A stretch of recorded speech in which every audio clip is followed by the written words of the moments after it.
Hey everyone, Tactics here with my final 0.1% route walkthrough of Dragonflight Season 3, where we're finally going to be tackling the Everbloom, in this case a plus 27 fortified Everbloom. I'll be going over the route that we used in this specific run, as well as some potential variations depending on your group composition, or like fortified versus tyrannical. I'll give you some easy to miss tips for things that people are doing on higher keys, and just some other tricks and tech as well to help you push for that Mythic Plus title. If you're looking for similar videos, all of them are now out either over on my channel or linked in the description below, so make sure you check those out. And if you enjoy this type of content, please be sure to subscribe, as I'll be continuing a series just like this one for Season 4 of Dragonflight and beyond into the War Within. With all that said, let's hop into the dungeon itself here, where we do a pretty large pull off the top here. Let me just up the speed a little bit. Now, a common thing you can do as well is you can just sap or imprison or mind soothe, and you can hug the left here if you want to skip this pack. We are going to pull this whole pack in. He just did that so the priest who's mounted can go, because what he's going to do is he's going to go grab an A-bomb. So we are going to pull a single A-bomb into this first pull, and then basically never again for the entire dungeon. I think we've thought about it a bit. We've done it a bit. I think on Fortified, we're going to forgo doing this. We're not going to pull this A-bomb. You can see here with our comp is very heavy priority damage, and we scuff the pull a little bit, and we have a few deaths, but it ends up dying anyways. I think if we just skip the A-bomb, it's going to be a lot safer for us. I think we would pull the A-bomb in on Tyrannical just because the actual timer is a bit more tight. We're going to have quite a few minutes left, I think, on the timer on this key level. So I don't think we're going to end up pulling this A-bomb on fortified key, so just something to adjust there. But in general, we're coming in. We have a kick on the caster behind us, not this cultivator. We actually don't care about enrage growth at all. And then I'm going to pull that pack there, come down the stairs a little bit, and this is our pull here. So we've got the A-bomb and the Mender coming in. We've got a single Berserker, we've got a single B, and those are kind of the important mobs on Fortified Week for the group to be aware of. The one Berserker for ranged, the one B for a Poison Dispel, the A-bomb for, damage mitigation, AoE damage mitigation, and then as a tank, you're really worried about the Naturalist and managing your Dread Petal stacks here. So, pulling all this pack together here, making sure we get kicks in. Basically, Naturalist kicks are assigned. We have like the group kicking one, and I'm kicking another one. And then in general here, we're going to have defensives rolling for the various bursts of damage here. So we had Mass Barrier initially on pull here, as well as just our Lust and the initial healer cooldowns kind of carrying us in the scales. And then we're going to start using things like Zephyr, our Disc Barrier, and our other Mage Barrier, not a pre-pull Mage Barrier as well, to help deal with those AoEs. And the other thing we kind of talked about here is our comp is a little rough, because what's actually kind of scary in this dungeon, especially on Fortified for your tank, is these Dread Petals.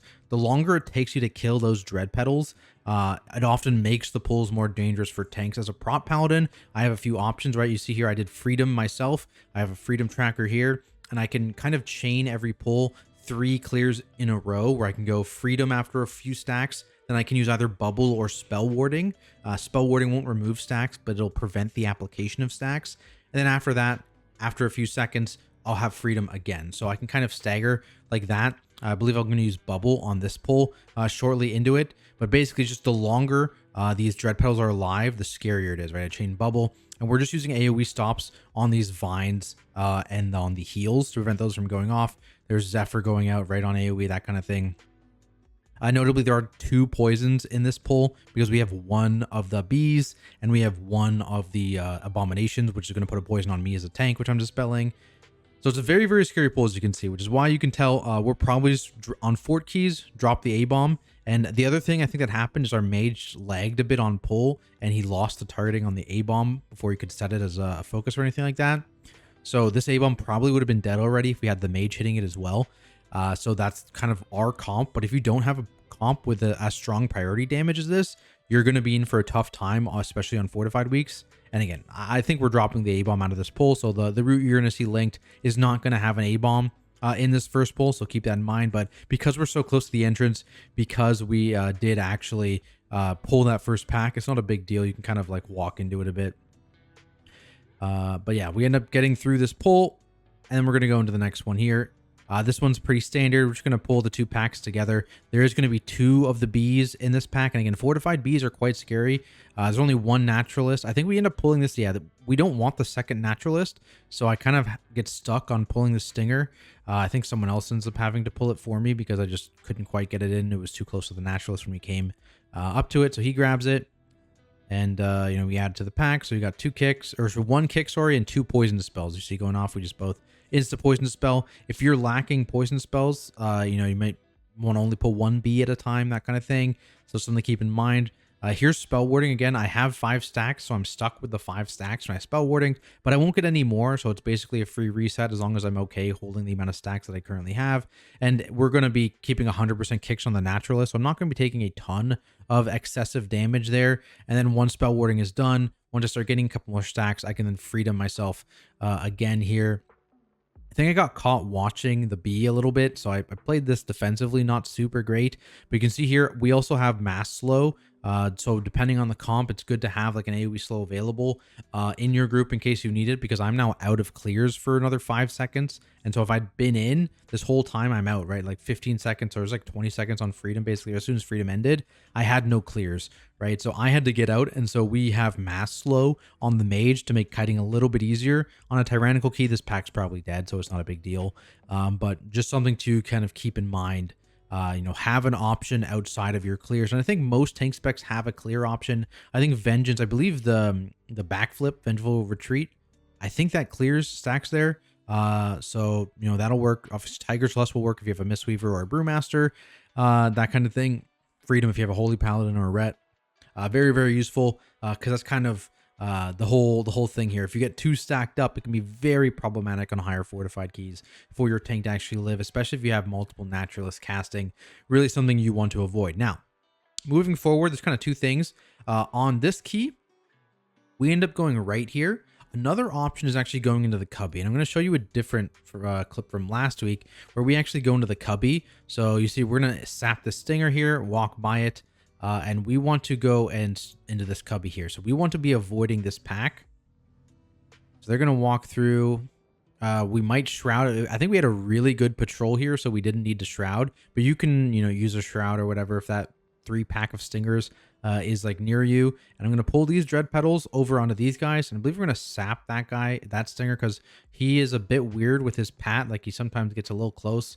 But in general, we're just going to pull all this stuff, and there's 1 mender in the house. So again, bunch of dread petals, but only 1 kick guy. So just make sure you get 100% kicks, and there's only 1 bug as well. So it's a pretty nice pull here. It's just a little bit tough to set up. So that's how you would do it. You just watch this patrol here. If you have a shroud available, you can get your whole party through, and the tank can pull this backwards. Like I could have pulled it back here, and I wouldn't have pulled the stingers. And then you just pull away from this mob here and towards the house, because there's only 1 mob in the house that you want to add anyways, and this stinger gets a weird pat. But that's the setup for this pull, and that's kind of what it looks like. I really like this pull, actually. The problem is there might be some wait time if you don't have a rogue in your group, which is maybe a problem. But if you do have a rogue in your group that has the ability to shroud you in, this can be really, really useful in terms of just kind of count and a not super dangerous pull. Now, that's that. Let's go back. So what we actually do in this key, we sap this naturalist. Instead we hug right here. I'm going to pull this pack over here, just a cultivator and some dread petals. And then I'm going to pull these next dread petals, and we're going to pull it into the boss room with 1 of the packs of 3, the double caster mender, right? Double caster mender. Notably, we did CC the patrol here. I believe it's tied to the naturalist. As you can see here, the naturalist is sapped and they're not moving. We don't want them in this initial pack because, again, having the dread petals and the naturalist is tough. Having 3 naturalists with these dread petals and not having a vengeance demon hunter for that control to prevent the kicks from going off is very, very difficult. As a prop paladin, I can solo 1, but I can't, and the group can then solo another one. But having the 3rd one, it's just going to get a lot of casts off, right? Because we don't have a kick from the healer, we don't have vengeance demon hunter lockdown, and so we do this instead. If you have a vengeance demon hunter, you're actually probably perfectly fine to add this patrol in this pool as well. You have silent sigils, and if you have an Ogvoker to extend the silent sigil, that kind of thing, much easier for sure. but we don't, so we're not going to do that. And again, similar deal where I'm going to, rotate through freedom. At this point, bubble is back up, so I can then rotate through bubble again after the freedom whenever I need to. I don't notice how I don't do it instantly because I'm in Sentinel right now. I'm not in really a lot of danger. And then after I start gaining a few stacks, then I'll bubble it off. And then that also buys me time now where I only need to wait 2 seconds for my freedom to be back up. And similarly, I don't instantly pop my freedom. I wait a few seconds to kind of make me be able to be in this pack longer, right? The longer you wait between using those clears, the longer you can stay in the pack. And at that point, we use mass slow to keep everything off. Just because, again, I don't want to be in that pool with, 10 stacks of the Dread Petal debuff and everything hitting me, right? At this point, I'm going to go grab this pack in the corner here. Some people pull this pack on the boss. So they do, this pull up here next, that kind of thing, especially if you had like a Vengeance Demon Hunter, like I said, where you got rid of this patrol already. Because we didn't get rid of the patrol, I'm pulling this into the patrol. So again, we're going to have a double naturalist, which again is pretty, feasible for us to do as with flowers with our comp. I'm just want to make sure I'm watching the tree, right? Just back up a little bit away from that tree. Fairly straightforward pull here. Notably, I don't have immunes for this pull or for the next pull, so I need to be careful with my petals. You see, I just kind of let myself stack up a little bit here and then freedom again the second time. That's basically just 2 freedoms for that pull with tanking the mobs in between because there's only 1 naturalist, so it's not the end of the world there. And then we do this next pull here where we're doing 2 of these groups together. Because there's no flowers, this pull actually isn't that scary, despite there being 4 naturalists who a lot of the time are going to be just free casting on me. I group this up. If I had Toll, I would just kick 1 Toll off of maybe one of these guys over here. We have a range kick on this guy.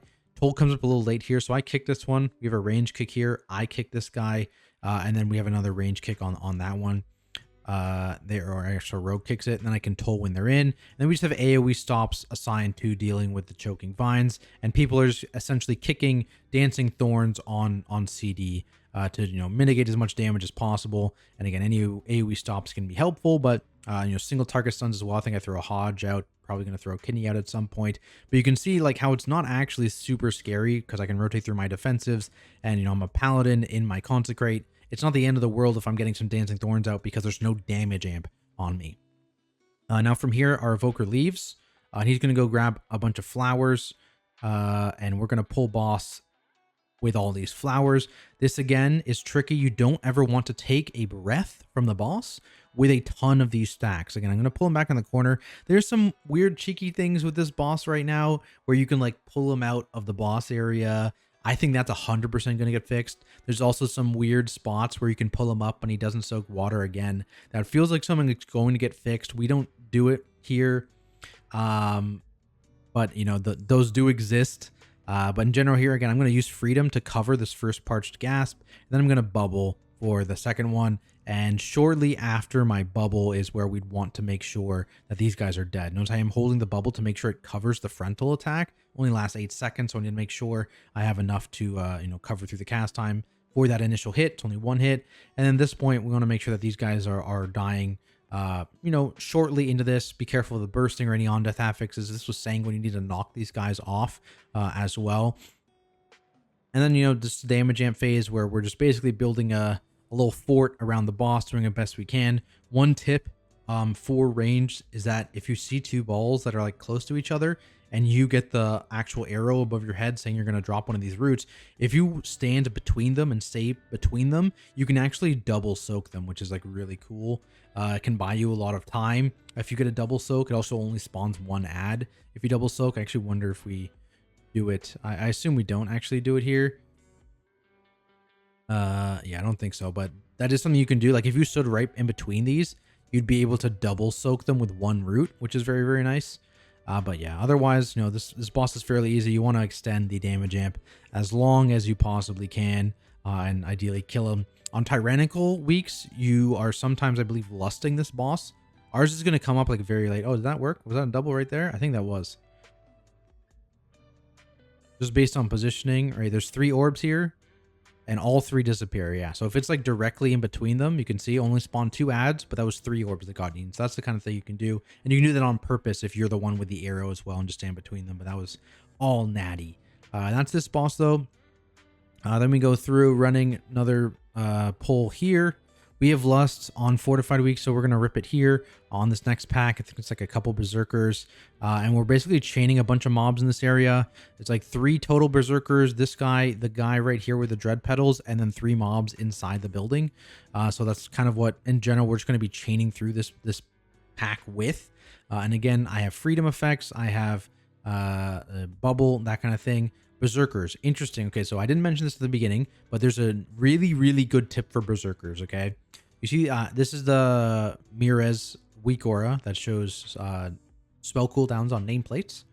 And you see, when this starts getting to 0, it's when it's going to cast. If these mobs are stunned, when this ability comes off cooldown, they try and cast it while stunned, it fizzles, and the spell goes on cooldown again. So to save your ranged a little bit of moving, and a lot of damage potentially, you can stun these guys when, you know, obviously when your stun would actually last over the cooldown, and that actually prevents them from jumping out. I wonder if we do it on any of these ones. I don't, you know, oh, my Hodge is actually on cooldown, so I don't do it there.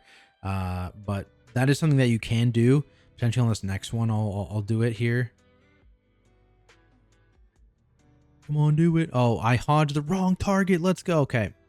Well, we're going to pretend that didn't happen. But you can do that. So if you have any stuns, AoE stuns, single target stuns, whatever it is, as long as it's during them, the cooldown coming off, it'll go on cooldown again. Very useful. And I'm just going to grab this pack. Notably, the petals aren't actually attached to the cultivator. So if you just tap the petals, it won't pull the cultivator. You need to make sure you tap everything.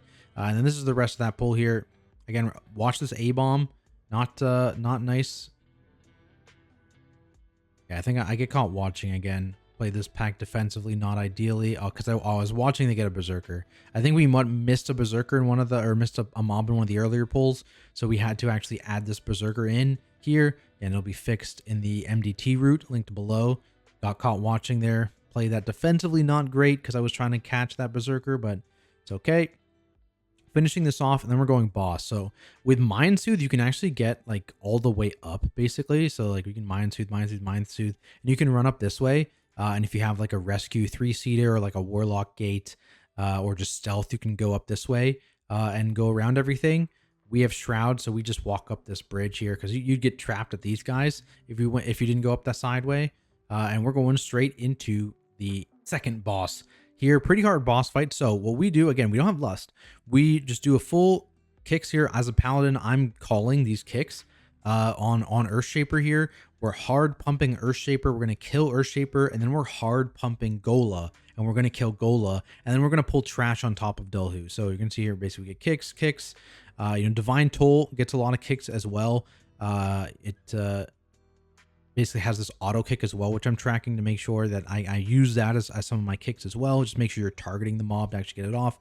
We also call when kicks are going to be going off and people are ready based on who's targeted for everything. You know, and we're calling Toxic Blooms, of course, need to get kicked. Revitalizes need to get kicked. This moment is actually a little scary here because you're going to see this guy is still casting. This guy starts casting, so this is like the spooky overlap here where you are a little bit concerned with the damage going out here. Notice we do have a kick go out on that mob while we're also kicking this mob here just to kind of help with that actual transition a little bit. And then again, revitalize. Someone needs to be ready to kick that revitalize. And then I'm going to move over here. We got a little bit, you know, chaotic with the poison over there anyways, but I'm basically over here to get a little bit more kicks onto the Life Warden and help with that a little bit.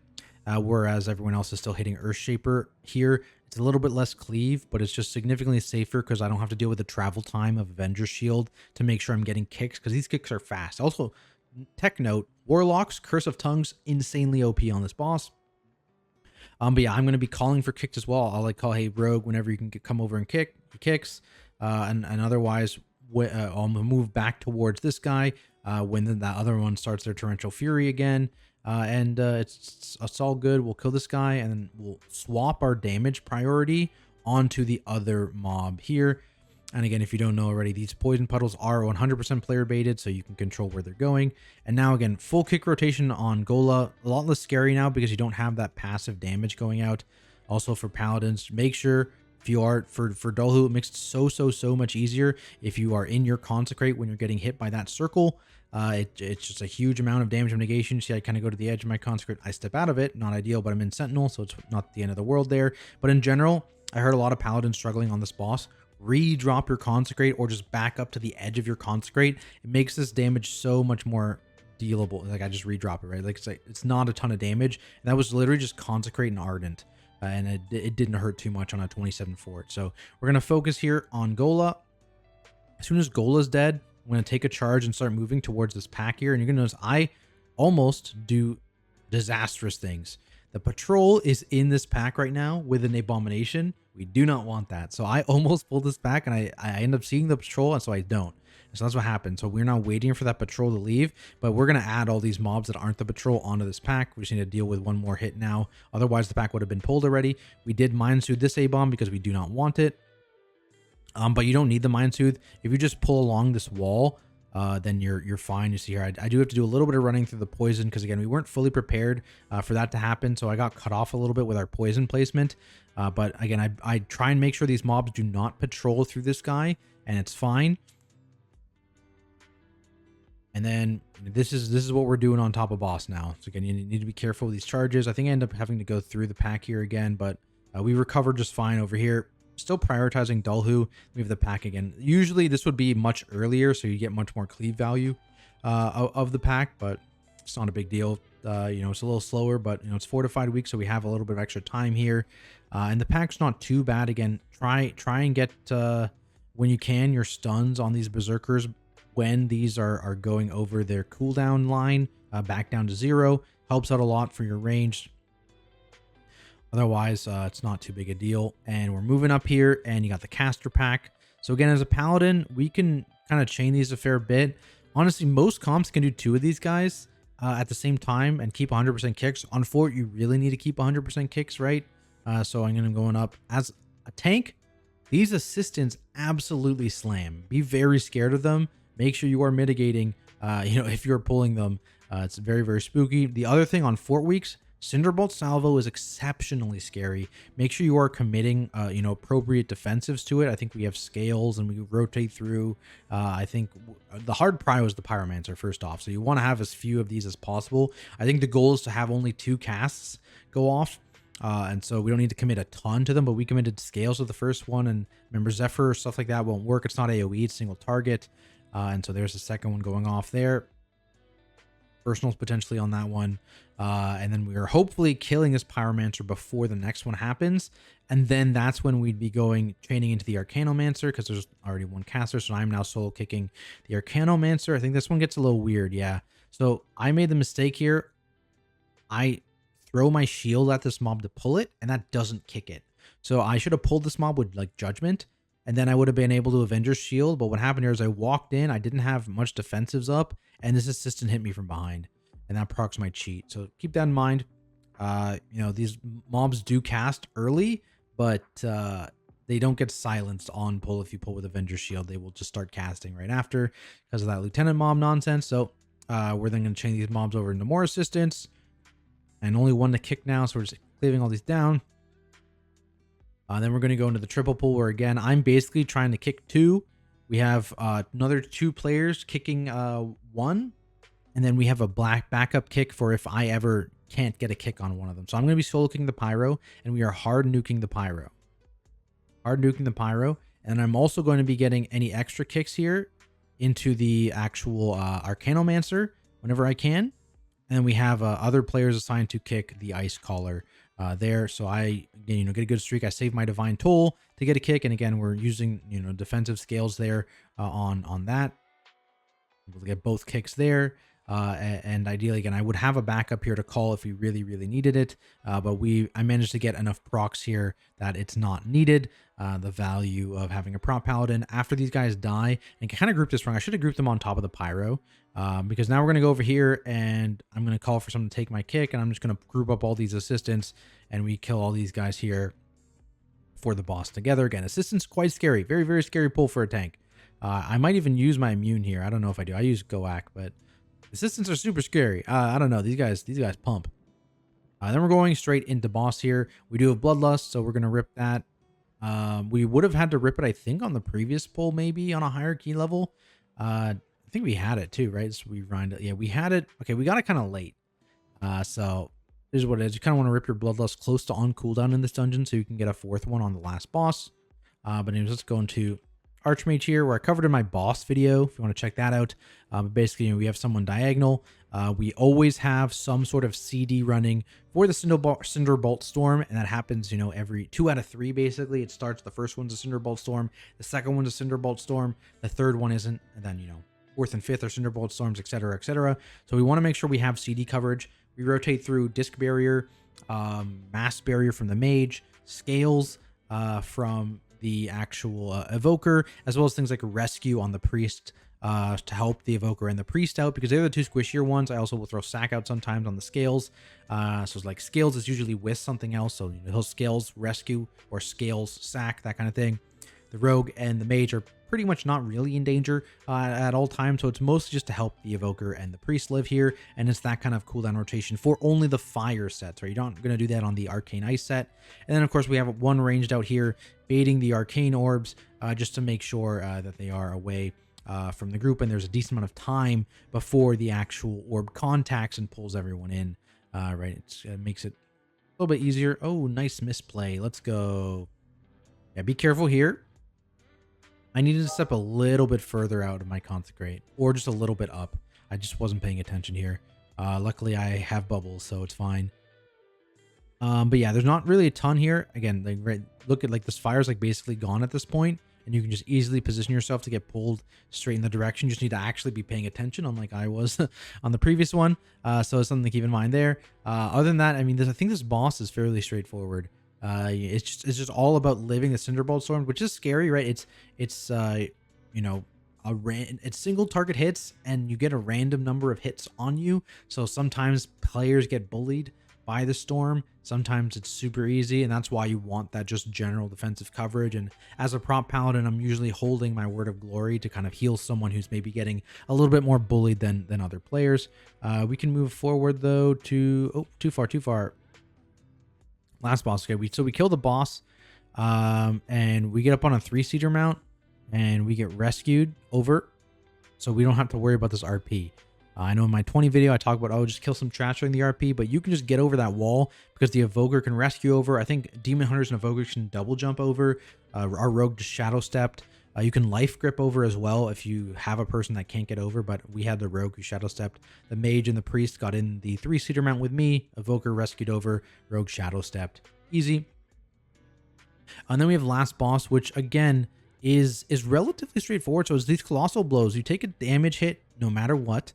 And the real scary part is the overlap with the colossal blow and the actual ad being alive, because the ad deals constant ticking damage to the entire party. So that's when you want to be using those defensives that I mentioned previously, except in this case, Zephyr and AoE defensives do work because you're taking AoE hits. Both of the hits, the ticks from the Ancient and this Colossal Blow, are AoE hits. So we're going to be rotating through CDs here again. Same combination, except you also get Zephyr in the combo here, and I don't think it's far enough apart that you get scales for every single one, but you get a decent number of scales in, so it's basically a rotation between Mass Barrier from the Mage, Disc Barrier, Zephyr, Scales, and then with Scales, there's usually a mixture of rescuing on the Priest to help him keep him alive, or sacking the Priest to help keep him alive, just to, assist with that. And then, the Rogue, he's got Feint every single time. Mage has a ton of defenses, Alter, barriers, that kind of thing. So they're pretty much fine. So it's mostly about, in our comp, making sure that the Priest and the Evoker can actually survive these hits there. Pain suppression is another thing we can throw out because the tank never needs pain suppression. So those kind of things, just rotating through it. Otherwise, it's just, rinse and repeat. Hard focus the Ancients because you get a massive damage amp. Some people don't know this, actually. Massive damage amp when this Mage is channeling this fire into the boss.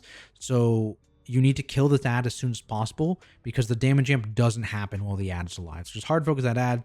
Not a huge deal if some of these lashers spawn. In fact, sometimes it's good to have them. Like Demon Hunters gain some damage from having new ads spawn and that kind of thing. So sometimes you'll see people leave, maybe a couple ads, maybe 2 or 3 ads up just to gain some damage on the boss. But in general, it's not super necessary. This is just going to be a super long boss fight. You see where bosses at 50% worth like 2 minutes and 15 seconds in.